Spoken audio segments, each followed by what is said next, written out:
The recording begins with the sound of wind rushing across an empty stretch of highway in West Texas. It is the sound of absolute isolation. Then, the breathing starts. A man, gasping, his lungs straining against the humid night air. His voice is a jagged wire of panic. He tells the dispatcher he is in a field. He says people are chasing him. 911 emergency. Yes, I'm in the middle of the field. The Staple just pushed some guys over. Right here going towards Javelin on both sides. My truck ran out of gas. There's one car here. Got chasing to the woods. Please hurry. Then, his voice drops to a near whisper, a primal instinct to remain unheard by whatever is lurking in the brush. He mentions men in the woods, and then the line goes silent. Is anybody hurt? Hello? Hello?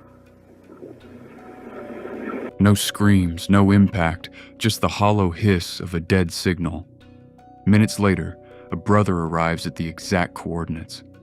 The truck is there, idling, hazard lights blinking into the void.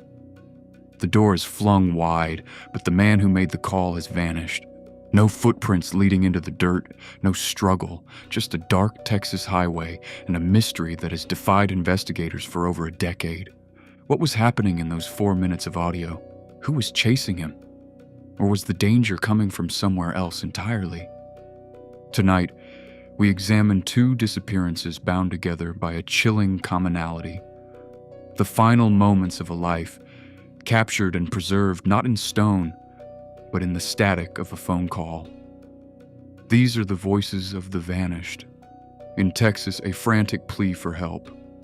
In New Hampshire, a series of cryptic, quiet conversations that preceded a total evaporation. Before we dive into the timeline of Brandon Lawson, take a moment to share this video. In the world of the missing, attention is the only currency that matters. A single detail seen by the right person can shatter a decade of silence. Tonight, we begin on Highway 277. To understand the disappearance of Brandon Lawson, you have to understand the landscape of Coke County, Texas. This is not the Texas of sprawling cities or lush hill country. This is a land of sun-bleached asphalt, jagged limestone, and endless stretches of mesquite brush that can tear the clothes off a man's back. It is a place where, if you leave the pavement, the silence becomes heavy enough to feel. Brandon Lawson was 26 years old in the summer of 2013. He was a man defined by his roots in the oil field industry, a world of high stakes, long hours, and rugged independence. He lived in San Angelo with his longtime girlfriend, Ladessa, and their children. Friends described him as the backbone of his circle, someone who liked fishing, working with his hands, and who possessed the grit required to survive the demanding oil patches of West Texas. But on the night of August 9th, the grit that defined Brandon's life met a mystery that would outlast it. The sequence of events began with an argument. It was a typical Friday night disagreement between a couple under the pressure of raising a young family. Around 11:53 p.m., Brandon left the house to cool off, intending to drive to his father's home in Fort Worth. He headed north on Highway 277, a straight 2-lane artery cutting through the brush. Roughly 45 minutes into his drive, near the small town of Bronte, Brandon's silver Ford F-150 sputtered and died. He had run out of gas. At 12:30 a.m., he called his brother Kyle. The conversation was grounded in reality. Brandon asked Kyle to bring him a gas can. Kyle, noting that he was also low on fuel, went to his own home first to grab a canister and then stopped at a gas station. But while Kyle was preparing to help, Brandon's world was descending into chaos. Between 12:30 and 12:50 a.m., Brandon began making a series of panicked calls to his brother and to 911. His voice, once calm, was now the sound of a man in the middle of a flight or fight response. At 12:54 a.m., the Coke County Sheriff's Department received a call that has since become one of the most analyzed pieces of forensic audio in history. Brandon's breathing is heavy, rhythmic, and labored, the sound of someone who has been running at full tilt through uneven terrain. He tells the dispatcher, "I ran into some guys. I'm out in the middle of a field." Okay, now run that by me. I'm not talking to him. I actually ran into him. Ah, you ran into him. Okay. That's the first guy. Do you need an ambulance? Yeah, no, I need the cops. Okay. When asked if he needs an ambulance, he responds with a chilling, breathless urgency, "No, I need the cops." The audio is plagued by the sound of the Texas wind whipping across the microphone, but it is the background noise that haunts researchers. Many believe they can hear the faint, rhythmic clack-clack of someone walking on a bridge or gravel. Hello? Hello? Others hear muffled voices in the distance. The most controversial line occurs near the end. To some, Brandon says, they're pulling men out of the woods. To others, he's saying, "I'm telling them, I'm out in the woods." Then, there is a sharp, percussive sound. Some speculate it is a car door slamming or even a gunshot, and the line goes dead. When Kyle Lawson arrived at the scene around 1:10 a.m., he found a deputy already there, inspecting the abandoned truck. The vehicle was parked haphazardly, partially obstructing the roadway. The hazard lights were not on. The keys were missing, but Brandon's cell phone and wallet were nowhere to be found. Later, his phone would be tracked to a nearby cell tower, but the device itself seemed to have vanished with him. Kyle began shouting Brandon's name into the darkness. He walked the perimeter of the road, peering into the thick brush. He even called Brandon's phone. It rang and rang, echoing somewhere in the blackness of the fields, but no one answered. The deputy on the scene later reported seeing no signs of a struggle. There was no blood, no broken glass, and no footprints leading away from the truck into the hard-packed, dry soil. It was as if Brandon Lawson had simply stepped out of his vehicle and evaporated into the Texas night. In the days that followed, the investigation struggled to gain traction, because Brandon was an adult and had left his home following an argument. Authorities were initially slow to classify the case as foul play, but the 911 call told a different story. One of the most discussed forensic details involves the man in the truck theory. A passing motorist reported seeing a truck similar to Brandon's parked on the highway, with a second vehicle pulled up behind it earlier that night. Was Brandon being followed before he ran out of gas? Or did he encounter someone while he sat vulnerable on the shoulder of the road? Local rumors in the small town of Bronte took a darker turn. Some whispered about a drug hit or a case of mistaken identity involving local landowners who were notoriously protective of their property. There were stories of land pirates, criminals who stripped abandoned vehicles in the area. Others looked at Brandon's psychology. Could the stress of the oil fields and the argument have triggered a state of temporary paranoia or a fugue state? Investigators noted that the terrain where Brandon disappeared was treacherous.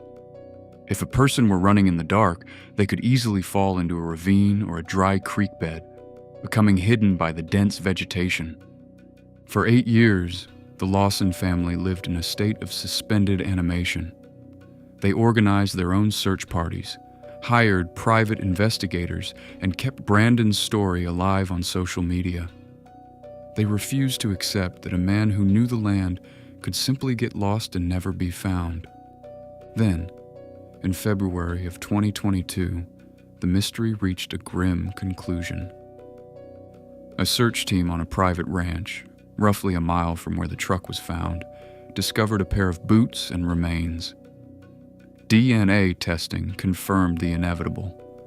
It was Brandon. However, the discovery only deepened the curiosity gap.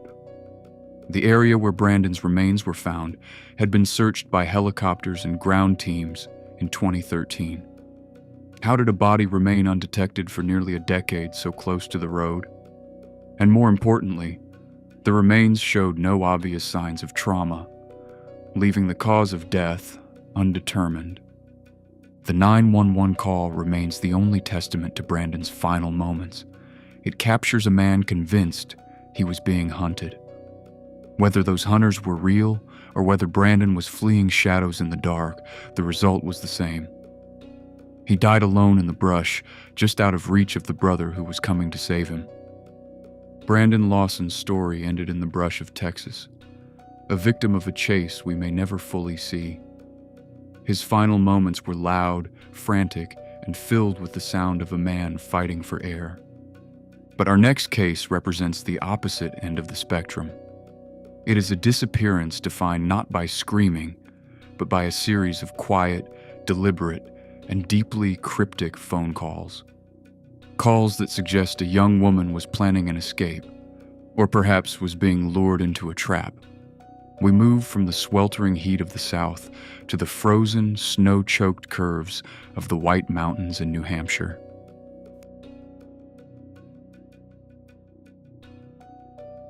This is the case of Maura Murray. To understand the disappearance of Maura Murray, you have to visualize the landscape of northern New Hampshire in the dead of winter.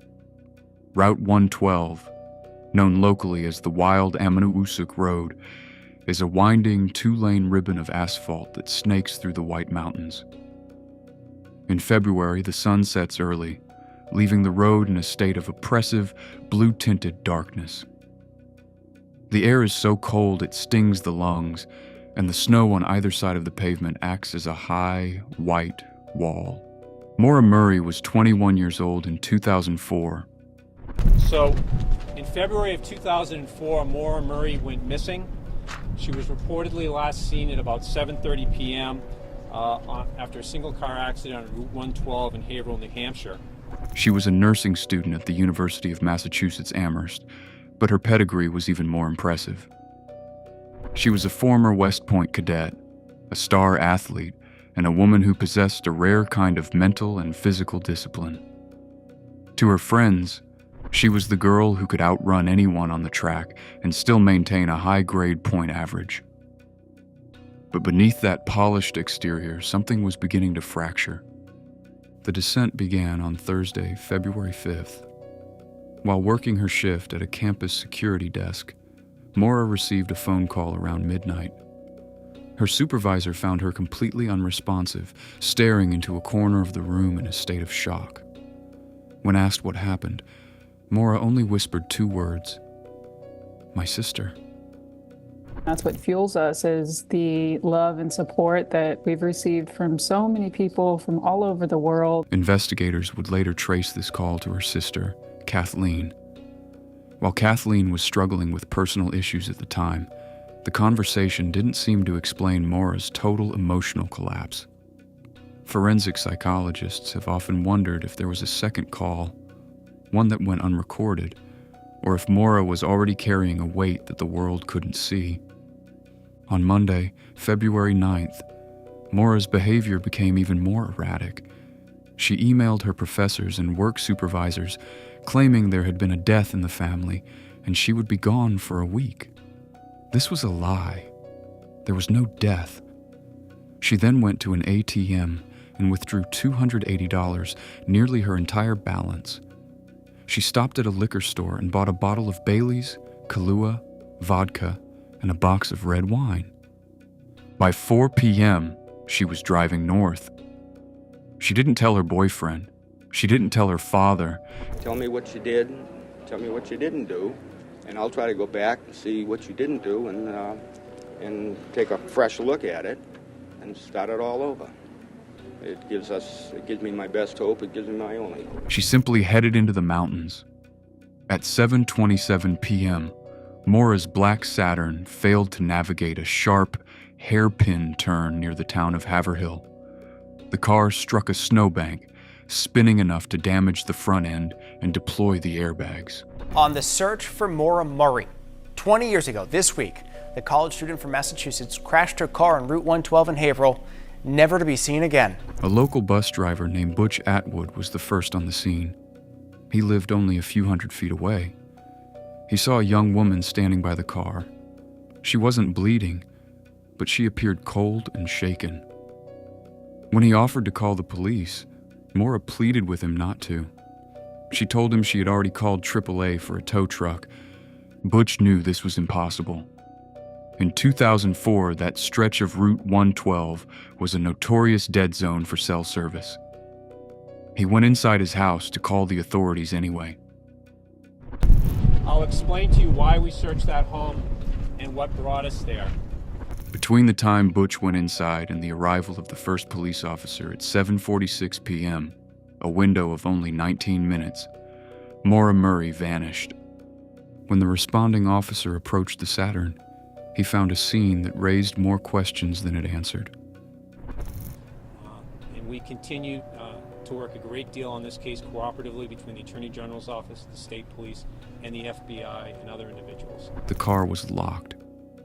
Inside were Maura's textbooks, her nursing clothes, and her jewelry, but her cell phone and credit cards were gone. I can tell you that no evidence was found in connection with that case. The most baffling detail was a white rag stuffed firmly into the exhaust pipe of the car.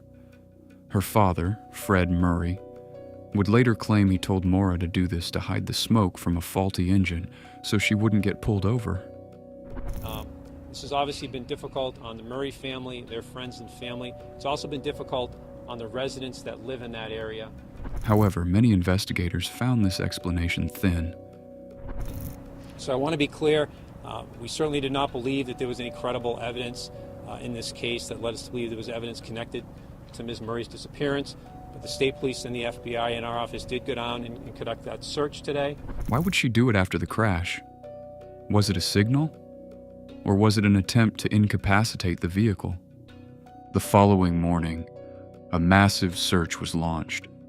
Bloodhounds were brought in to track Maura's scent. They followed it for about 100 yards down the road, heading east before the dogs simply stopped and sat down. This is a behavior dogs typically exhibit when a scent trail ends abruptly. That home was searched on the outside. Dogs went by there, searchers went by there, and found absolutely nothing connected with Maura's case. Suggesting that Maura didn't walk into the woods, but instead got into a vehicle. In the years since, the North Country has birthed a dozen different theories. The Attorney General's office and the state police reviewed the video from those dog searches as well as the results from the ground-penetrating radar. And based on that review, we determined that there was no credible evidence that there was any evidence connected to this case in that home, and certainly no evidence of human remains. And there was certainly no probable cause to do any search in that home. One of the most persistent involves the A-frame house located within sight of the crash. And a home was actually searched in that area, the home that was searched today, right around the time after Maura went missing. Rumors circulated for years that a local man had abducted Maura and hidden her in the basement. Over the last several months, that home has become the target of increased speculation by a variety of private citizens.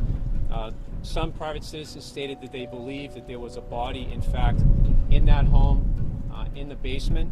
Years later, a subsequent owner of the house found suspicious stains on a piece of carpet. Despite that, we did contact the homeowners, and they graciously gave us consent to search that home. And handed a sample over to the FBI. Today, a team of investigators from the New Hampshire State Police and the FBI searched a home in Woodsville, New Hampshire. They were looking for evidence connected to the missing persons case of Maura Murray. While the results were inconclusive, the shadow of the A-frame house still looms over the case. Then there is the theory of the blue light. A witness claimed to see a police cruiser facing Maura's car, nose to nose, before the official responding officer arrived. A team of over a dozen agents and detectives went into that basement. They cut that area, removed the concrete, and then searched several feet down and covered the entire area and beyond where that disturbed ground had been, and they located absolutely nothing other than a small piece of what looks to be potentially pottery, maybe a piece of old piping, and that's all that they found. This has led to speculation about a rogue officer or someone impersonating law enforcement who may have picked her up under the guise of help.